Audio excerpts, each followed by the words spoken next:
Blaine Fowler, who's in studio. Blaine, welcome back. Hey, nice shirt, man. Yeah, Ben gave me this when I came in. Ben gave you that. Yeah. That's cool. What? Yeah. What happened with you? Are you serious? Yes, they're giving them away. Out front, they're giving them away.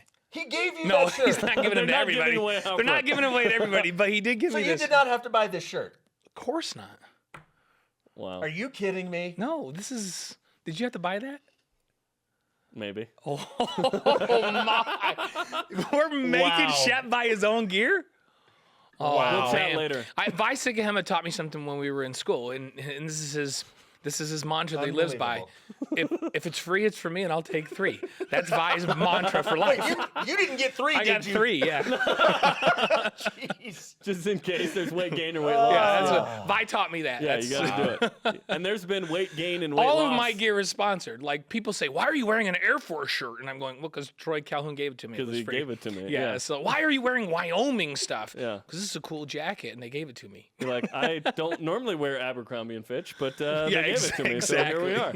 The BYU offense and defense have kind of switched roles the first 3 games to the last 2 games. Kalani Sitake talked about, hey, we want to play a complete game. So that's our Twitter question. What would a complete game for BYU football look like? Oh, I've got really specific things when I think of what a complete game is. So complete game to me is 450 yards of total offense or more, 300 passing, 150 rushing, and it can be, so it could be 200 and but it just Any variable? Of yeah, that it is can be okay? a variable of that, but it needs to be 450 plus. So think about it. The offense the last couple weeks has been 500 plus.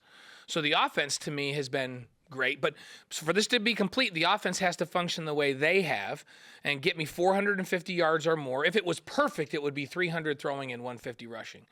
And then they would be +1 in turnover margin, and the defense would hold the opponent to 350 yards or less, including 100 yards or less rushing. So those are when I look wish at you it. would come with more specifics. Yeah. So when I about look, what like you to thought do there. research if before you I'm come breaking here. down the stats and I'm looking at it, and those are all of the variables, I would go, wow, this is pretty much a perfect game if they did that. So +1 in turnover margin, 350 or less in what they give up. So that's what they play in terms of total defense, 100 or less rushing defense. Because see, I'm okay if they get 250 throwing it, 200 to 250 throwing it. If they hold that team to 100 or less running the football, then BYU's going to win. Then a 450 plus offense game and 300 and 150. Like if I'm looking at what the perfect game is, that's the perfect game to me. And of course, if they do all of that, they win handily. Okay, so They win you don't handily. even attach points to it because you Now, think those would if just they come. do those, if they do what I just said right there, they'll win. They'll win for certain. So as Jerem mentioned, the way that this team performed offensively and defensively the first 3 games is different from what we've seen the last 2 games. So in your opinion, what's been the biggest factor for the change? It's partly the style of teams that they've played. So sometimes football, basketball too, we see it during basketball, is about matchups. And so the style is different depending on who you're playing because you're going to take what the defense gives. So West Virginia is a team that pushes the pace, gives you more possessions. I also think that it coincides with a time that BYU started to really get it up front on the offense. And so they started to make more plays. They started to create more seams. If BYU went back and played Utah right now, I think they would be more effective offensively because I think this offensive line is really playing well and has taken steps forward since Utah and UCLA. I still don't think it's going to be a 40 or 50-point game against those teams because they're different styles But it on wouldn't be in offense the and teens? defense. No. BYU, I don't think BYU, if they went back and played every team they played this year, would have a game outside of 20 plus, even against those really, really good defenses, because I think the offense is better now. But I think the scoring explosions and the difficulty on defense has come because of the style of team they're playing. People, we went into that Toledo game, and I kept saying, man, this team is a little bit scary because when I watch them on film, the way they execute offensively, if UCLA or Utah could run their offense the way Toledo runs their offense, with the talent that those teams have, especially up front, they'd be undefeated teams and ranked in the top 5. But Toledo happens to run their stuff better than those teams run their stuff. They have great athletes on the outside. I mean, Kareem Hunt's an NFL running back. I had a guy come up to me in McDonald's on Saturday morning, and he was just mad. Like he was kind of yelling at me because Which happens a Like, lot I at want a free McDonald's. t-shirt. no, he said, why is BYU tackling so bad? They stink. I could tackle better. And I was like, I don't know about that. But he takes a bite of a McGriddle. yeah, but I know. And I was having a sausage McMuffin with eggs saying, well, I can't tackle better, not with this. But and I said to him, I said, well, they could take better angles than they took, and they had some assignment errors in that game. But that running back is an NFL running back, and he's going to make people miss in the NFL, let alone in college. The way he stopped and had lateral movement, and he's just a tough guy to tackle. Why don't they tackle Jamal Williams? Because he's an NFL running back, and he's hard to tackle. Why couldn't BYU tackle Marshall Faulk in the 52-52 tie? Hey, because Marshall's great. And so you got to give Toledo a little bit of credit in that their skill players are big-time players, and their quarterback played out of his mind. He's a good player as well. And there were some errors on defense, but that style of play lended itself to more of the old-school kind of games, speaking of BYU San Diego State. But halfway through that game, I'm like, hey, this reminds me of that, except for BYU's not down by 21. Didn't have to make the comeback. Blaine Fowler is in studio on BYU Sports Nation, rocking the awesome BYU Sports Nation T-shirt that Jason has so awesomely rocked as well. Did you buy it online, or did you? Yeah, I bought it online. Nice. BYU store. Search for BYU Sports Nation. You can find it. But yeah, I bought it. Blaine, I bought it. Nice. Are you buying this? There have been injuries. Now that is a segue. Thank you. Yeah. There have been significant injuries on the BYU defense. Have we learned more about the value of Troy Warner while he hasn't played? Well, I'll tell you one thing we've learned. When teams are going at the other corner, when I say the other corner, opposite Michael Davis Island, it's not that those guys aren't good. They're young. It's that teams are looking at film and going, wow, this guy is really good. Why are we going to attack this guy when we have young players over there? And it doesn't matter whether Troy's over there or Wilcox is over there or who it is that's over there. They're going to go at that corner. And if you're going at one side, even if they win at Michael Davis all game long, they're going to catch some balls on Michael Davis, just a lower percentage. So they choose higher percentages. So if it seems like they're picking on those guys, it's because they are, but not because they're going, hey, these guys aren't good and these guys aren't talented. They're going, okay, what's our option here?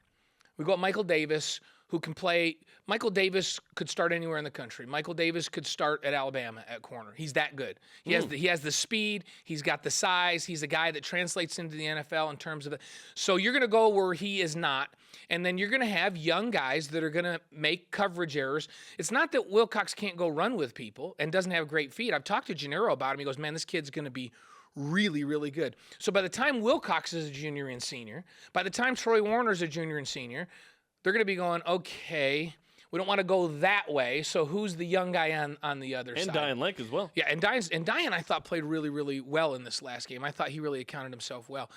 So it's not so much that these guys are bad. It's that's where teams are going because they're throwing it away from Michael Davis. And there was a play where Michael Davis, we're watching on the film, we'll break it down for you tonight, where a guy looked like he ran away from Michael Davis on a deep ball.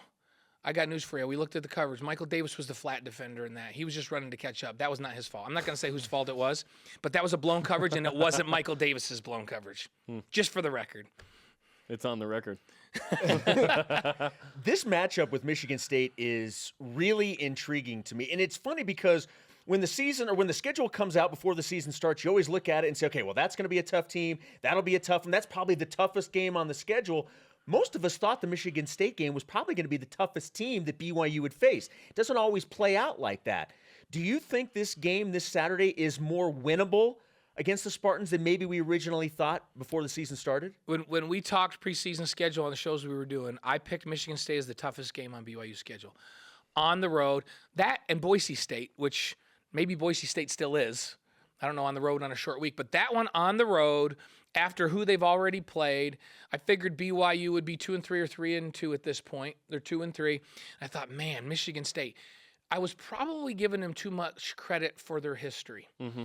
And it is hard to replace double-digit starters when you lose double-digit starters. And I think we're all just assuming, but it's Michigan State. They're never out of the top 10. They can just reload. They're always going to be in the top 10.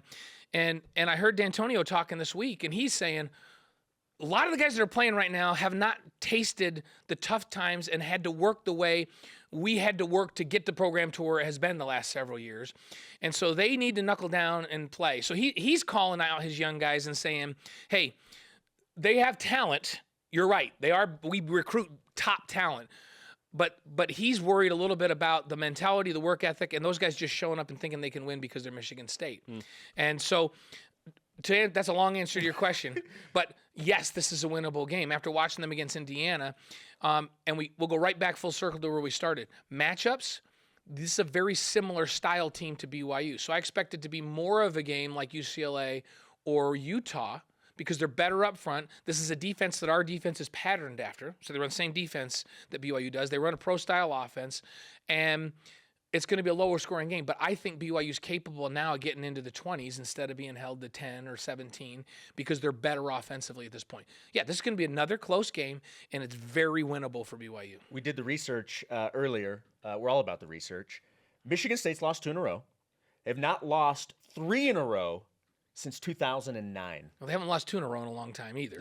Look at that. In 4 Just years. shot it down. Yeah. I love it. Yeah, they haven't lost 2 in a row in a long time, and they haven't lost to Indiana in like 7 years. Yeah. Indiana, the look on Indiana's face after that game was like, what just happened? What did we just do? We just won? This isn't basketball? This is one of the premier programs in the country, but the premier programs in the country they don't have rebuild years, but they have reload years. And this is a reload year for Michigan State. They lost an unbelievable amount of talent. And it doesn't hurt that BYU doesn't have to face their best defender in the first half. So I know McDowell. Yeah, and I know Riley that, Bulla, the linebacker, might still be hurt with that shoulder. and so he is out. They've had some injuries, and so I think it's an opportunity for BYU, and BYU's learned a lot about themselves in the first 5 weeks.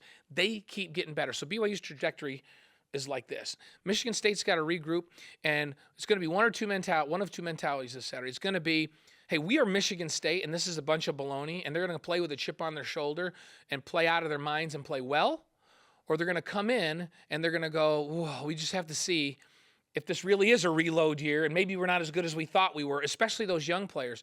So the start of this football game, that first quarter for BYU to set the tone and to either further the doubt that the young guys have or give them confidence that, okay, last couple weeks is an aberration. I think more than any game this season, the first quarter of this football game is really important. So BYU's got to get off to a good start. If they could replicate what they did against Toledo, just in the first quarter, they put up 21, had a fast start. That would be nice. Blaine, great stuff.